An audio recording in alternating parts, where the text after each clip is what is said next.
Le Paris Saint-Germain accélère son recrutement avec la troisième recrue qui devrait arriver dans les prochains jours. C'est Willian Pacho qui va devenir le défenseur central du Paris Saint-Germain. C'est Florian Plettenberg qui a annoncé l'information ce matin en exclusivité. Une information qu'on aime avoir dans le mercato. Pas de rumeurs, pas de bruit. Et d'un seul coup, paf, ça pète, troisième recrue du Paris Saint-Germain. Fabrizio Romano a confirmé cette information et du côté de l'équipe, on reprend l'information avec le PSG bouillant sur Pacho. Un jeu de mots douteux, mais on prend quand même. Les amis, bienvenue sur le vestiaire. Très heureux de vous retrouver aujourd'hui pour cette vidéo spécifique Mercato. Vous le voyez, je suis tout seul. Thomas est en train de se la couler douce en vacances. C'est bien mérité, mon poteau. Repose-toi bien. Et aujourd'hui, on va se parler ce matin, ce midi, de Willian Pacho, le défenseur central de l'Eintracht Francfort. Qui est-il? On va revenir sur l'information, les bonus, le deal du joueur concernant le Paris Saint-Germain. On va revenir aussi sur sa data room, on va revenir aussi sur son analyse tactique avec un threads que j'ai trouvé sur Twitter qui partage les informations clés sur le joueur. Et puis on va regarder aussi quelles sont les interrogations. Il y en a une majeure qui revient à mes yeux et je vous partagerai mon avis en fin de vidéo concernant ce nouveau transfert du Paris Saint-Germain. Alors l'information déjà principale, c'est que c'est la troisième recrue du Paris Saint-Germain, 45 millions, est-ce que c'est cher ? Ça va dépendre évidemment de ce qu'il va réaliser du côté du PSG, mais on regarde sa cote, sa valeur marchande sur Transfermarkt. On est sur un joueur qui est estimé aujourd'hui à 35 millions d'euros. 35 millions d'euros, il a vu sa cote grandir sur la saison dernière après son arrivée du côté de l'Eintracht Francfort. Il a grandi avec le club. Ça ne me surprend pas quand on est sur un défenseur assez jeune, on va en reparler tout à l'heure. 45 millions d'euros, c'est bonus inclus selon Plettigol sur X. 45 millions d'euros, c'est aussi une somme importante, mais ça reste quand même un transfert d'un jeune joueur qui arrive dans la Ligue 1 au Paris Saint-Germain et sur lequel le PSG a une nouvelle stratégie. On le voit, il n'y a plus réellement on va dire de joueurs bling-bling qui sont recrutés. Maintenant, Paris peut-être surpaye en partie certains joueurs, mais j'ai pas l'impression qu'après avoir étudié Willian Pacho que ce soit le cas.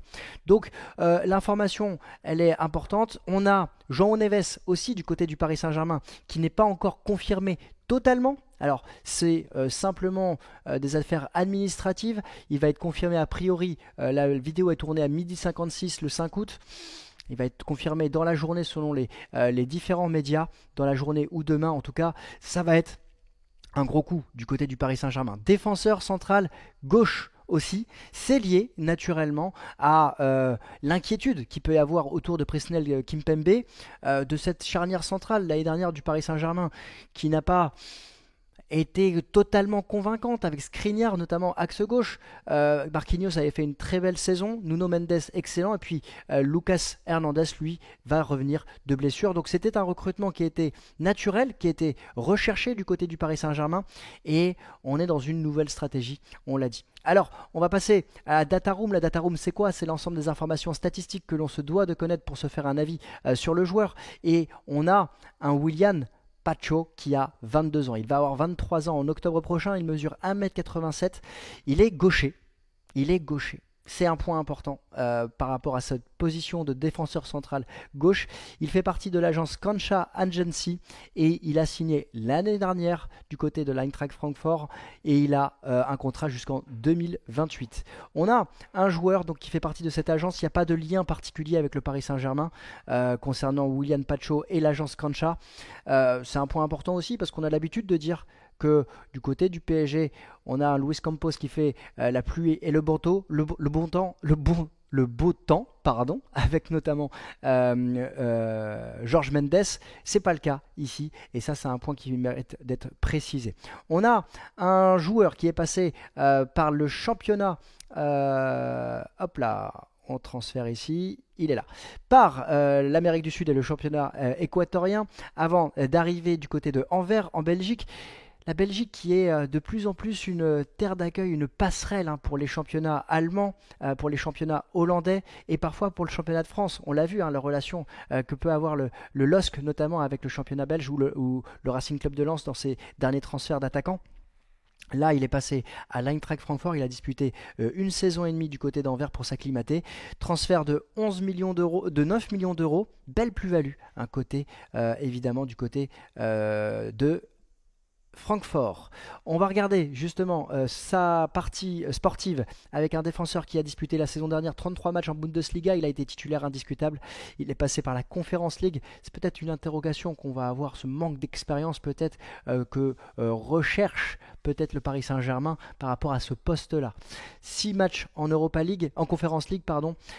Il a aujourd'hui une réelle expérience, 141 matchs au plus haut niveau, 2 passes décisives. Voilà, 2 passes décisives, mais il a été un titulaire indiscutable comme on le voit ici à travers son nombre de minutes jouées. C'est un défenseur qui est international équatorien. Il n'a pas disputé le mondial, il était sur le banc lors du mondial 2022. Il n'a pas disputé le mondial, mais il est devenu un titulaire en puissance à la suite de ce mondial et même un titulaire indiscutable ensuite avec cette Copa América qu'il a joué avec l'Équateur, éliminé en quart de finale au tir au but face à l'Argentine de Léo Messi. Il y a un point que je fais souvent quand j'étudie un joueur, c'est le point sur ses blessures, parce que on le sait, le Paris Saint-Germain a perdu plusieurs joueurs ces dernières saisons sur blessure. On pense à Nuno Mendes, on pense à Lucas Hernandez, même si c'est pas si c'est du fait du Paris Saint-Germain, c'était en Ligue des Champions face à Dortmund. Là, c'est un joueur qui se blesse rarement.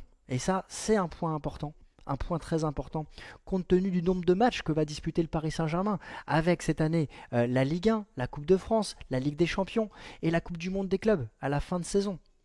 C'est un point important.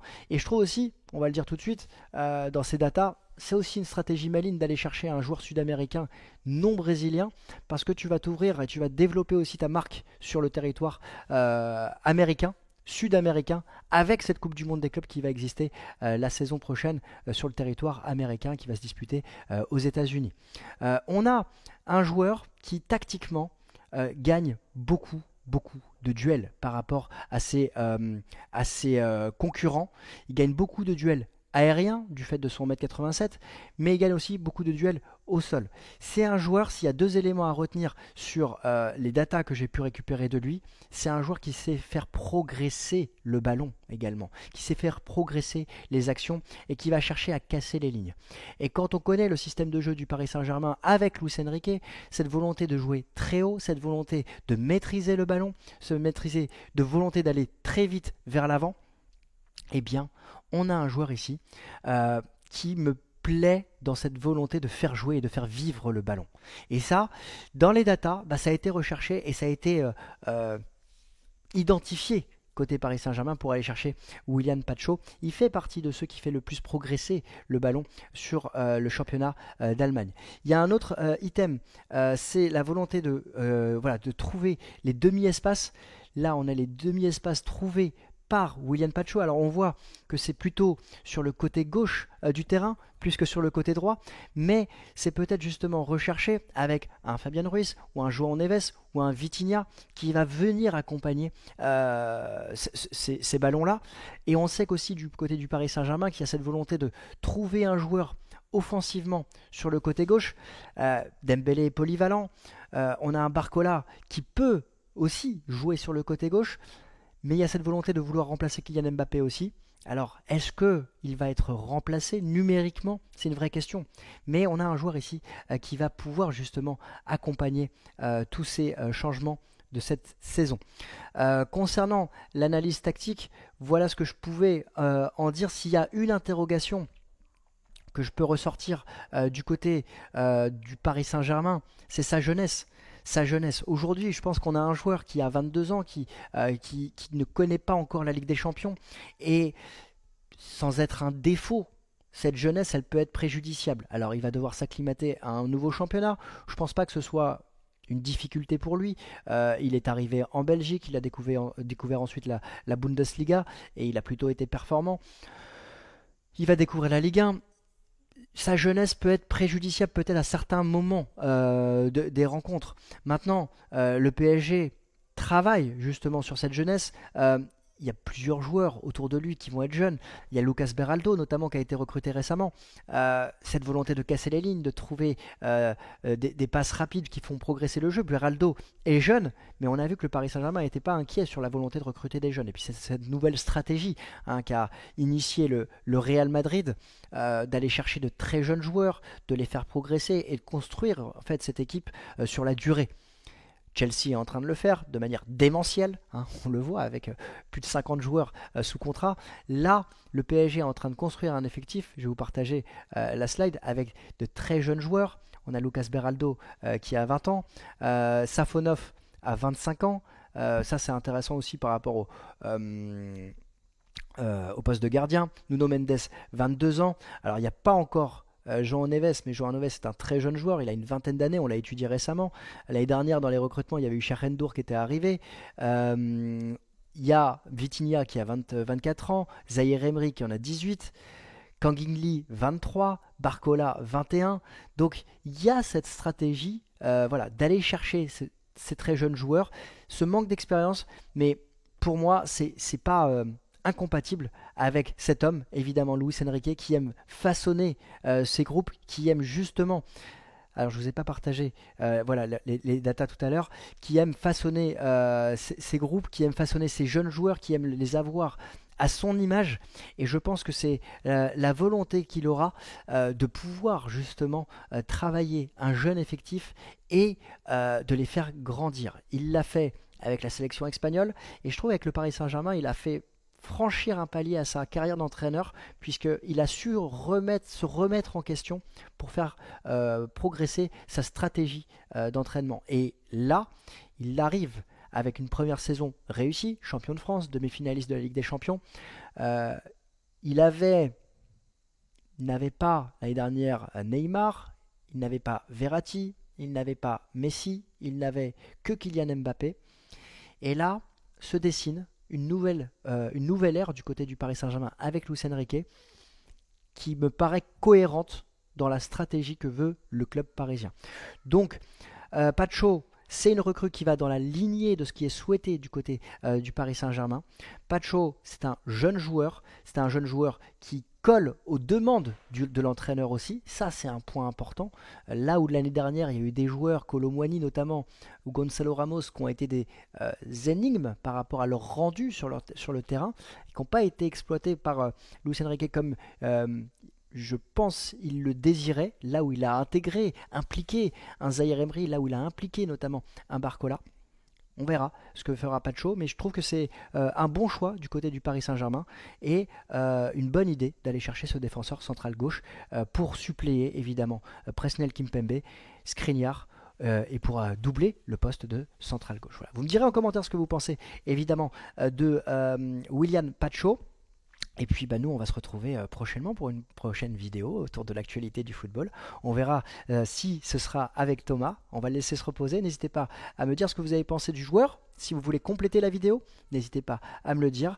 Et puis n'hésitez pas à liker, commenter, partager. Et on se retrouve très vite pour une prochaine vidéo dédiée à l'actualité du football. A très vite les amis. Ciao.